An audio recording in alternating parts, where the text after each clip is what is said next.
Alright everybody, welcome back to Discourses on Strivalism. Today is going to be a slightly different episode because my co-host wasn't able to make it tonight, but fear not, you will still get your weekly content. I decided that this episode will be more of an aside, as I will not be continuing the discussion. So in other words, this won't be a contiguous episode. This is not episode 5. This is just a spin-off episode, if you will. I decided last minute to read some of the collected writings that I've had, and I worked today to put these together into some sort of coherent essay, if you will, or collection of short phrases and writings. So I'm just going to dig right into it. In this first part, I will be reading my reflections on what I call the society of the masses, right? And in my head and in my philosophy, right, there are 4 main characters in it, and most people can be categorized in these. I have on the bottommost layer the slave and the slave mentality. These are people, as I said, maybe I think it was in the last podcast, that the slave mentality, these are people that perpetually seek their own selfish pleasures, and they actually cause most of the destruction of the world. They are slaves to their own desires, right? I think I used the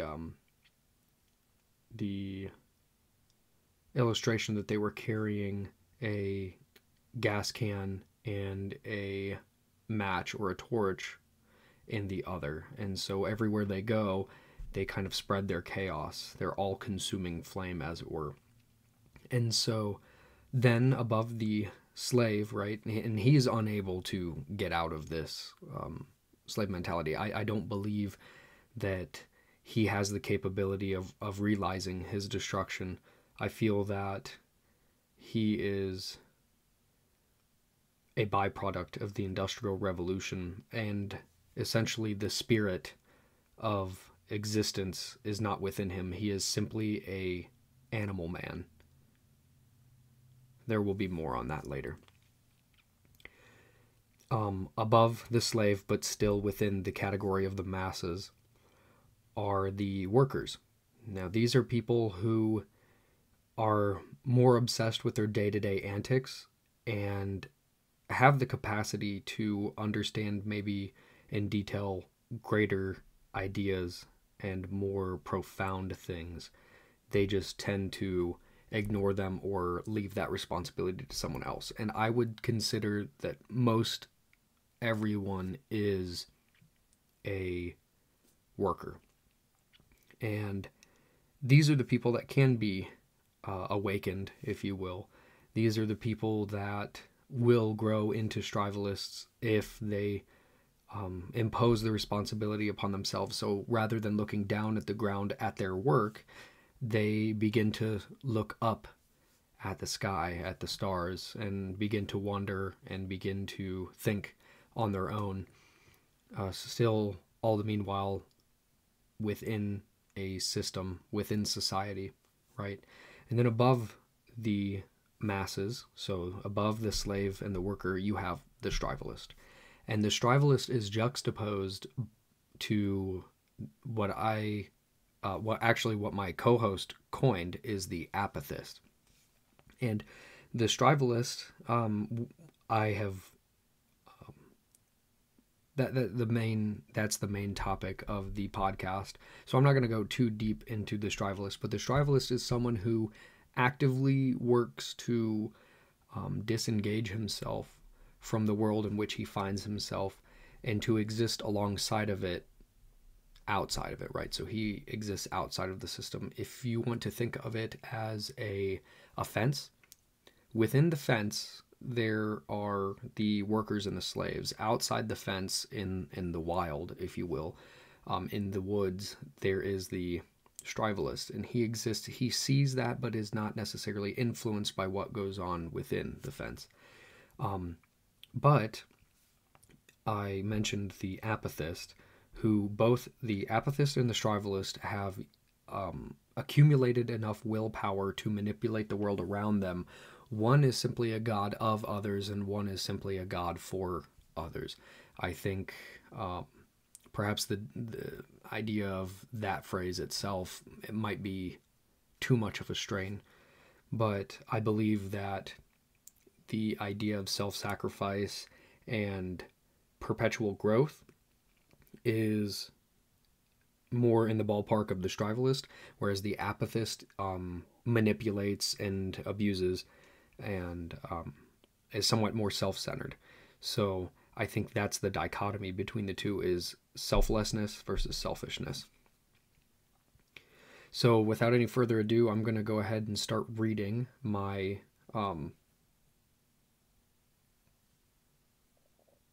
entries, if you will. Okay, so here I have in Chapter 1, Society of the Masses, or Section 1 rather. In the slave's resistance to order and propriety, they cause exponential amounts of chaos and dare call it freedom. The next entry.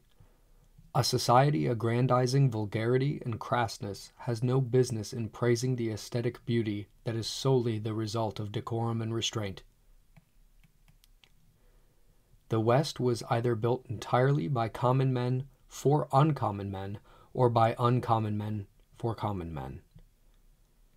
Never have we seen a society built by an individual for themselves. Think of the Pareto distribution when thinking about this quote in particular. And of course, these are all writings that I've come up with myself, so some of them might be in contrast or contradict other writings. These are just ideas that I've had that I wrote down. We exist in the era of the masses on a scale never before seen in the history of the world. And what came of all this progress? The masses are enslaved by their selfish appetite for a cheap mimicry of the nobility of the Middle Ages in the form of wasteful spending on lavish homes, decorations, celebrations, clothing, and material goods which are wholly unnecessary. The masses produce little to nothing, but consume all. The masses crave and want unrelentingly, and are allowed to do so by the leading forces. I put apathists in parentheses. These apathists produce only to increase their power. This overwhelming demand to consume overtakes the masses with an insatiable appetite for materialistic and temporary pleasures that carve out the insides of any society. The overglorification and deification of the self has led to the masses being indignant about their self-proclaimed infallibility, where the abuse of the mind and body for pleasures is considered a virtue, and that sacrifice and the preservation of tradition is viewed as a vice. Individualism has taken over the minds of men to the point where we now know no freedom. We are but slaves and workers. We are the masses. To believe that you, as a man, are equal to those around you in perpetuity is the biggest lie you can tell yourself. You are not only conflating your own value to that of those better than you, but also diminishing their value. No two men are ever equal, not even to themselves from one day to the next. This is the hierarchical structure of all life, and it has existed long before mankind ever had. That being said, you can take the reins of life and begin to climb up and build yourself to be greater than you are at present. That last phrase I wrote in particular to show you that your value can change on a day-to-day basis, and that the inequality allows for the competition and the betterment of yourself.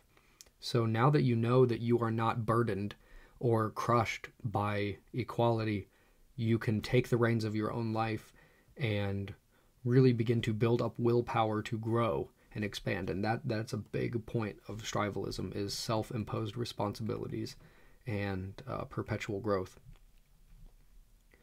You, as a member of the masses, exist in an amorphous bubble.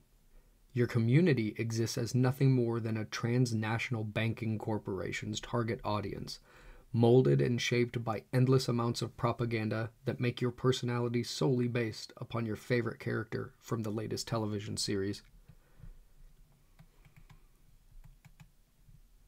Many seek to make sense of life, but few are willing to think enough.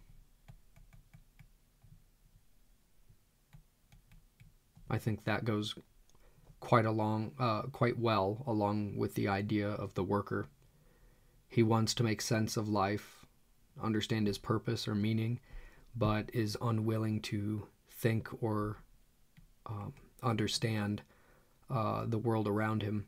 So he almost shoves that off, or passes the responsibility off to who would become the strivalist or the apathist. In order to be cultured, one must not only understand the ideas, happenings, and symbols of one's own culture and people, but also must be intolerant of behaviors that are not conducive to its own existence, or to his own existence. I think there is actually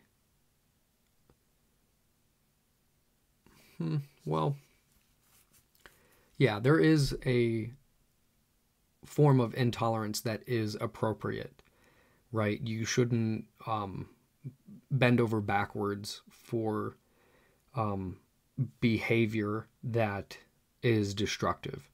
You need to set limits and boundaries for yourself and for, say, your family and things like that, because if you continue to just be pushed around, you lessen your exertion on the world around you. And if you allow the world to exert itself on you, you don't exercise your willpower.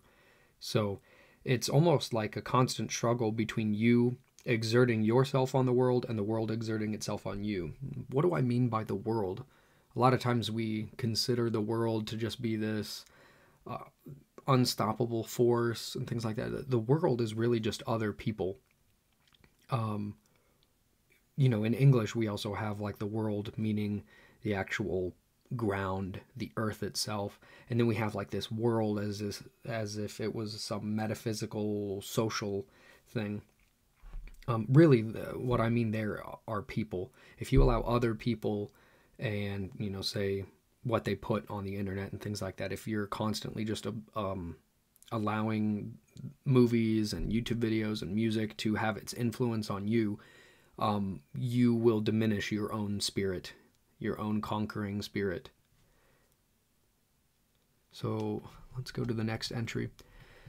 A differentiation between the words individual and independent must be made. An individual exists inside of a closed system and is a part of it. His thoughts and actions are, however, resultant in the dictates of the forms of said system.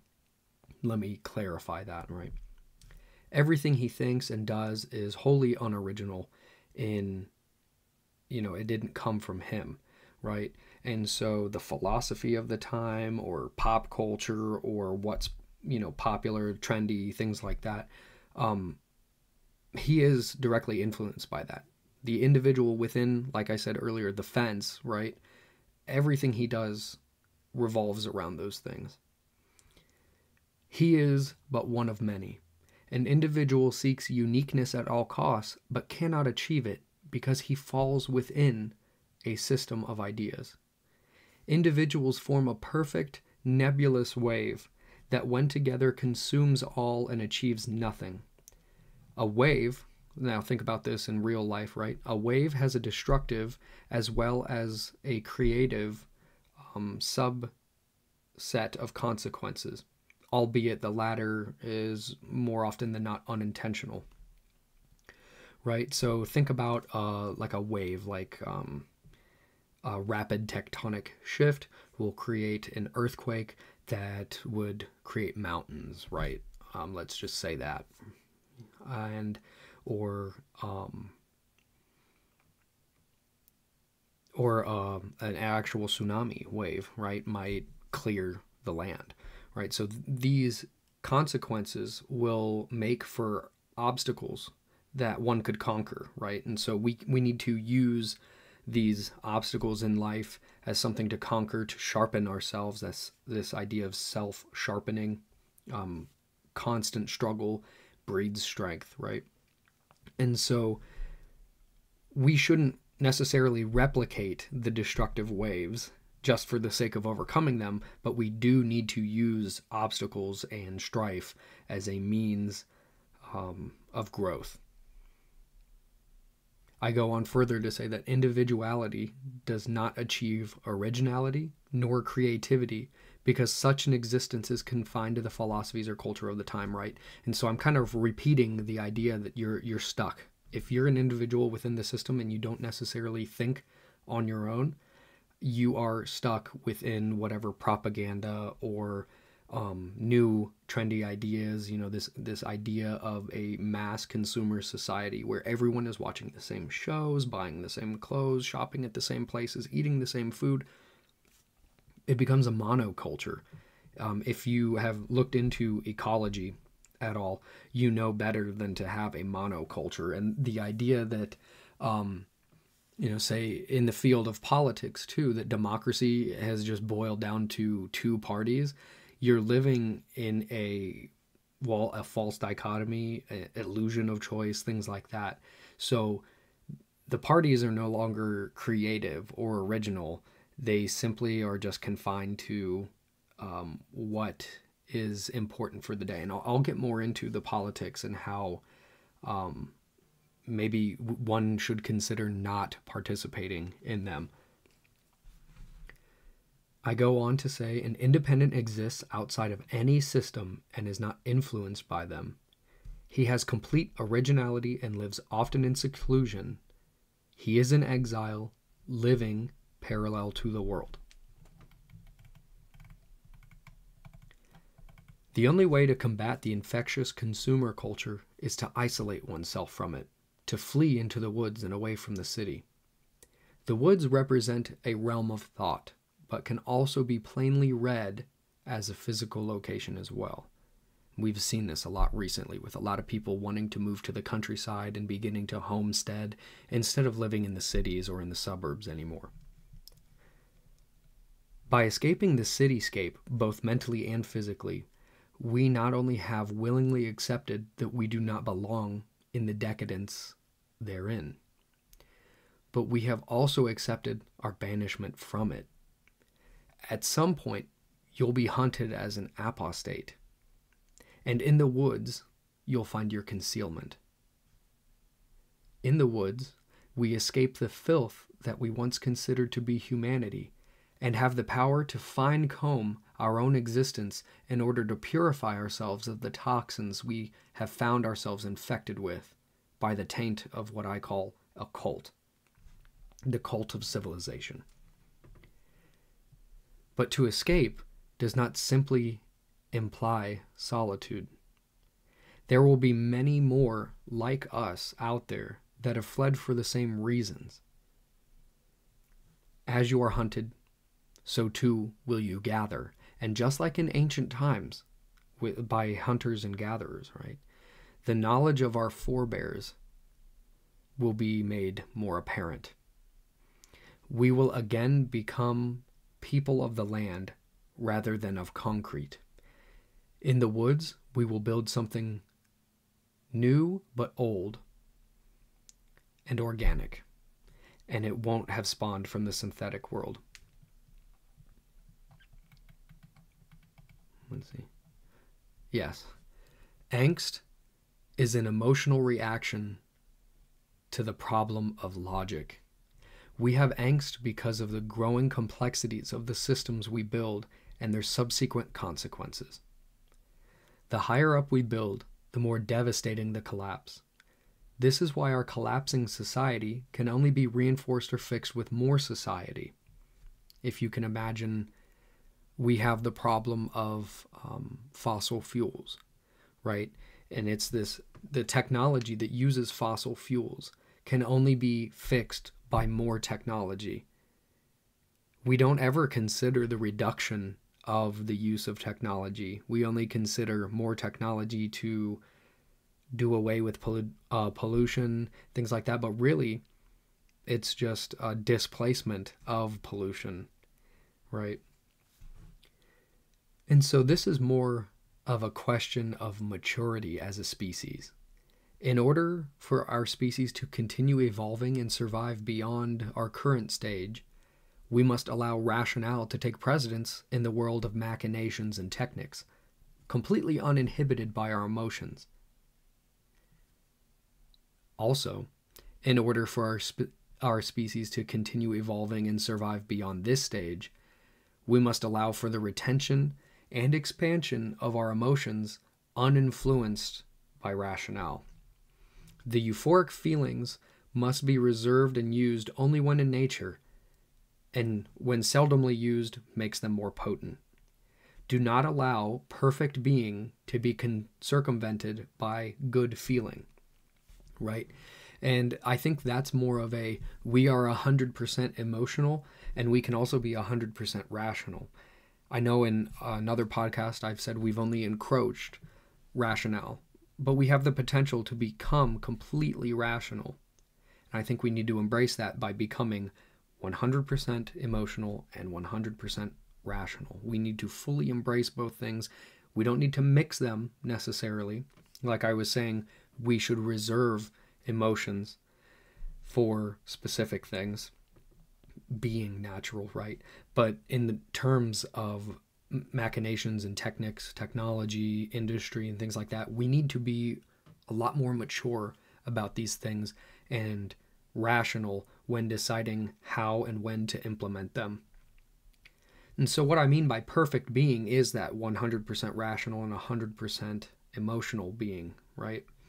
And we can't allow that to be circumvented by good feeling, by letting emotions completely take over our lives, because that would undermine our current peak, if you will, of evolution. We have rationale for a reason, and it allows us forethought and planning and abstraction so that we can make great things for the future. Now this one was really controversial for me to put down, and I didn't know if I should or not, but because we do need pleasure, and it is sensible to maybe not allow pleasure, but I'll go on to read it and maybe it'll make more sense. Pleasure seems nothing but a vice.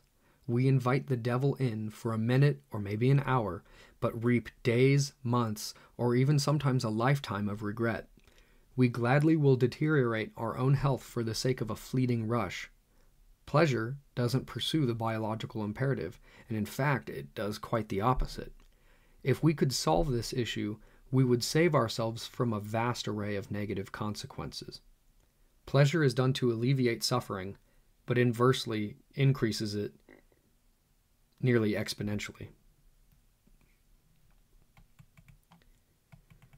Maybe that did make more sense than I thought beforehand. That isn't to say that pleasure in and of itself should be avoided at all times, but pleasure for the sake of pleasure. I think maybe it has to do with the intent of it, and that might be the question of ethics. Because obviously we find pleasure in maybe quite simple things. We find pleasure in being outside. Does that mean we should stay inside all the time? No.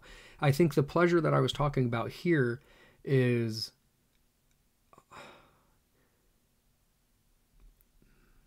that's almost circular reasoning. I was going to say the pleasure that we see here is only the detrimental. I think it's pleasure for the sake of pleasure is quite a bad thing. I think you can find pleasure as a side effect, if you will, of a lot of things. And I think we really need to grasp onto that rather than seeking pleasure. I think seeking pleasure is the vice. But in relation to pleasure seeking, the next entry here is man must always have a master, and his desires are the king of all masters. It is as if man's own desires are something external from his own mind. he almost can't help it. Perhaps this explains the notions of temptation and possession from religions around the world. Man tends to not follow reason and order out of his own free will, but out of fear of consequences. And I think that's a terrible way to live, and we see that with a lot of religious people. They act a certain way because they don't want to go to hell, not because it makes the world a better place. Some people will answer that question correctly, but that's anecdotally what I've seen. You know, you don't speed and you don't jaywalk and you don't steal because you are worried more so about going to jail, not because it's the right thing to do, right? To not do those things. And then the final entry in the Society of the Masses, I wrote, civilizations were forged not by peace, but by conflict. And I think that has to do more so with the idea that peace and utopianism and things like that. A lot of people think of the peaceful savage and things according to that nature. Our nature is struggle. I mean, all of existence in the world is characterized by struggle and suffering. And civilizations,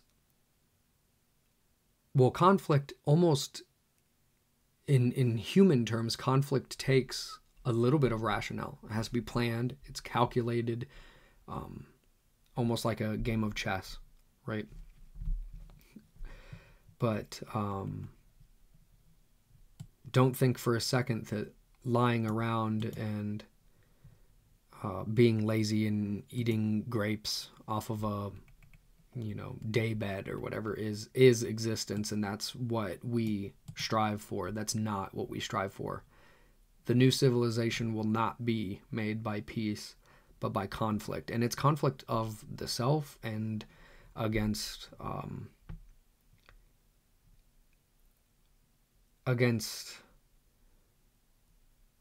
being ordinary, being mediocre.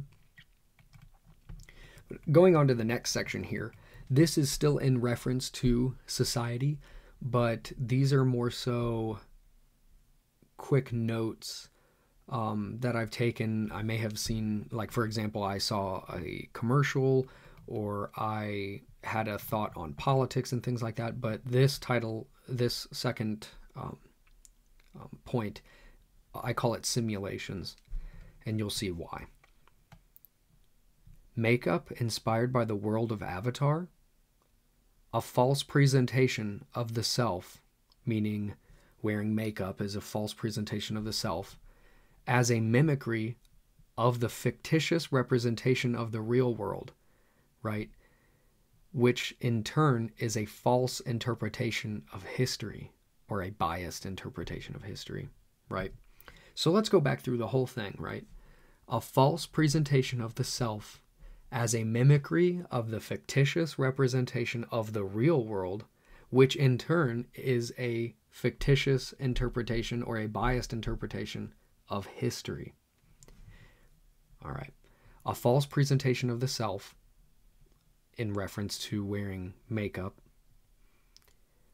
as a mimicry of the fictitious representation of the world. So when you wear the makeup of the Avatar, you're mimicking the fictional world, right? Which Avatar is a fictitious representation of our world through the biased lens of the story writer. So it's super multi-layered, right?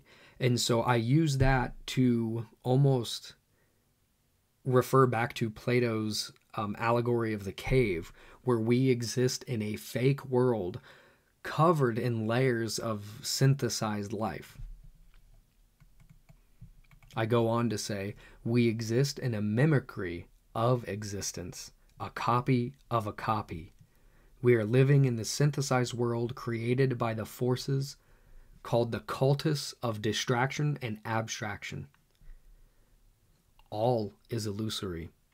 One cannot decipher between organic and synthetic. All the while, the organic is disintegrating into a lost reality.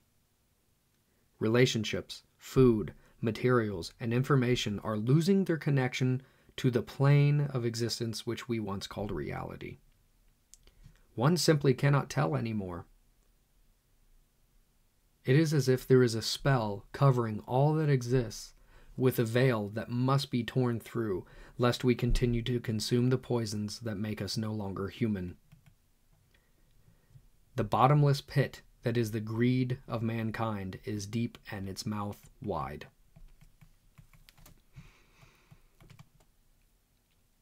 I think that last phrase points back to the fact that a lot of times we know it's bad for us, or it's quite obvious something is bad for us, but we don't care. We're more interested in consuming and getting the pleasure from it. The next entry says, you work an arbitrary job for an arbitrary currency to pursue and maintain an arbitrary life that is modeled completely after fiction. This is slavery. You have been captured, your mind has been captured, and you are forced to live life against itself. The debt-based transactional society that we find ourselves in saps us of our creative and independent abilities that would otherwise be used towards the real progress of man, not this technological progress that drains us of life. I'm telling you, the listener here, to aim not for fiction, but for an ideal, and make your day-to-day actions coordinated towards that end. Meaning and fulfillment will come. If you take a minute to really think about the things that you do, and you really strive for the creative potential that you have, right? And you don't worry about, well,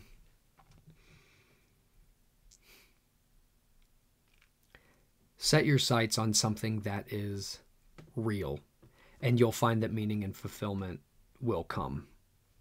Don't aim for becoming just like your favorite TV show character, or to become like an actor or a musician or anything like that. Aim for a real ideal, and I prescribe strivalism as a real ideal. Okay, so the amazing amount of technology put into television and the internet is all for naught when it is filled with cooking shows, unreality series, decadence, and propaganda. We waste growing in knowledge by replacing it with fat people, sex scandals, and complete and utter degeneracy. That's almost like a line in and of itself, right? Democracy is manipulated by forces more powerful than the voter.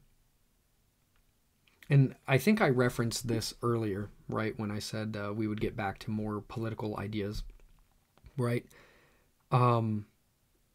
Let's talk about that. So, most of the time, you are informed about the political situation through news outlets, which are private organizations that are predicated on gaining more money through viewership and ads, right? And so in order for them to get more viewership and more revenue, therefore, they will create the most bombastic stories. They want you to react in a certain way to get you to go out, right? And so politicians will almost gauge your reaction to these things. They put their feelers out. They put out, is immigration a big issue, or is abortion a big issue? And when they get responses that are powerful and, from the masses, right? When they get a huge response from it, that's the issue of the day. See, oftentimes we find our governments are peddling issues to us and completely ignoring the actual issues themselves, right? We saw that almost in the last 2 elections in the United States, where both the midterm and the last presidential election, they do not care about the border crisis. And, it is hardly even mentioned. The most important things this time around were abortion and, I think that was the main issue, was abortion. And of course, you had Republicans trying to win back their seats and things like that. But as I was saying, your democracy is manipulated by forces way more powerful than yourself. There's no reason why a group that's in power would allow it to be changed by popular opinion. That just doesn't seem to be the case. Why would they just allow themselves to lose power? Reason is used by the apathists to manipulate emotion. Right? So I'm talking about the apathists are using their willpower to exert it upon the masses, upon the worker and the slave. And once he manipulates that emotion, he gets more power by it, right? He gets you to do the things that he needs. And so we need to be careful and view all things as being used as propaganda to elicit an emotional response that consolidates their power. Because in reality, we are but labor muscle animated by a diminished consciousness. They want to keep you dumb. They want to keep you down. They don't want you to exist outside of their system. And when I say system, I'm not talking like the hippies from the 60s, right? I'm not trying to be like, it's all the system, man. And like, I'm not going to name what the system is. I'm talking about the banks, entertainment, and information are all owned by the same people. And they are trying to just gain power for the sake of increasing their own power. Peace, prosperity, and optimism are all lies. There is only struggle. When one finally is able to see that and look through the glass at the truth, we get surprised and confused as to how this could be. And that's when nihilism really sinks in, right? And nihilism is almost a part of life that you have to grow through and mature, because you realize that a lot of things don't actually matter in the long run. So this should almost empower you to make things of value, to be creative. Some people will slump and they will they'll wither and die when they hit this field or this time in their life of nihilism, right? And that's where strivalism steps in, right? This struggle breeds strength. Conflict breeds strength. The realization that a lot of the things that happen right now are but minutia in the long run should almost be freeing. It's almost like Ernst Jünger said, it's like the anarch predicates himself or his own existence on the idea that a simple jump off a bridge will free him from everything. That, I'm not saying that suicide is necessarily a good thing. I'm saying that you literally have the power over your life. You can just choose to not live and be free from everything. It's that power. You have to realize that you have the power over your own life. Literally, almost nothing else can really change your whole life in a super significant fashion. Although things do affect you positively and negatively, you are the ultimate decider of everything, right? You decide how to react to those things. You decide if you want to overcome or die. Strivalism wants to motivate more people to push their own boundaries and to push their existence further into the world. It preaches to exert yourself rather than be exerted upon. And so as the final line in this, it's almost unrelated, but as I said earlier, it's almost like the world is covered in a spell, right? I believe that things that break the spell are the ideas of knighthood, being primeval, listening to the voices of the dead. Now, I'm not talking about necromancy. I'm talking about reading or watching old interviews and literally learning about the world before you, because that is almost key to how you interpret the present. And the way you interpret the present pushes further as to how you will act in the future, right? And so history should almost be viewed in a reciprocal manner, right? And by reciprocal, I mean, think of the sequence like 1, 2, 3, 2, 1, right? It bounces back and forth. It's not cyclical, it's not round, it's not chronological where there is no repetition, it's not messianic where there was a very set beginning and there is a very set end, and so time is but this finite existence. I'm talking about it's reciprocal. The past is the reason for the present. The way we interpret the past will influence how we work in the future, right? And so it's almost as if you can say that the future is 100% influenced by the past, but the past is also influenced by the present and how we view it. And so you can sit there and you can look upon history as this oh so negative thing because, everyone was so primitive and so savage. We're not that much different. And once you realize once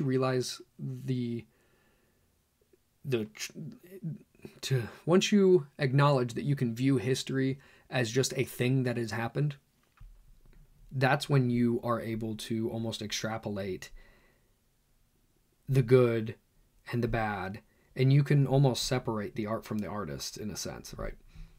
As a final note, I put, behind knighthood, just primeval being and the voices of the dead, or listening to the voices of the dead, I put magic. I don't necessarily mean witchcraft, but I do mean almost mysticism and symbology. Those things, I think, are somewhat magical. It's almost beyond understanding, right? What is beyond understanding and acknowledging that you may not ever understand it, but you should increase your understanding of it, I think that is what breaks the spell. And in this final section here, I know I'm coming up on about 45 minutes here. This is just a short section, and this will be a short episode, just a filler episode to keep the show going. This final third section is called The Past, right? And as I was just talking about earlier, right? History lives and breathes as we do. What was before us is now within us at present. We animate history because we are a result of it, and how we choose to interpret its meaning will change its intent and meaning for the future. This is the perfect example of reciprocating time. What happens to us today will be inherited by our children and our children's children, and we must act honorably because we will eventually be someone's ancestor. All of our ancestors' actions and dreams are the causes of our very existence. They are as much a part of us as any. They live in the present. And we change our lives simply by we change their lives simply by living ours. I wanted to make note for some reason that I wrote that on the 11th of May, 2019. That's the only entry in here that I actually wrote its date down. I wonder if that's because it was, maybe the time when I came up with the idea of reciprocating time. Indeed, the circumstances of the present are directly linked to the past, but do not lament the past in this dark present. Instead, realize that your actions now will redefine the past and will be something worthy of praise in the future.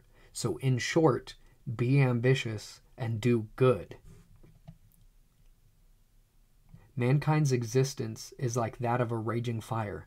It burns hot and intensely, but if left without things to overcome, it will burn itself out without ever realizing its glorious potential.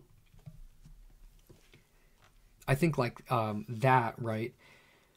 We exist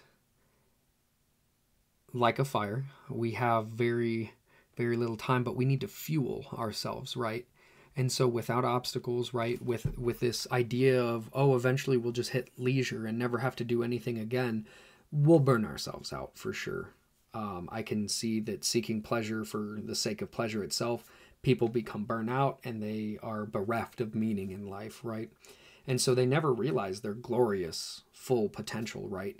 I'm reminded now, just in having read that, of the phrase, the greater the struggle, the greater the triumph.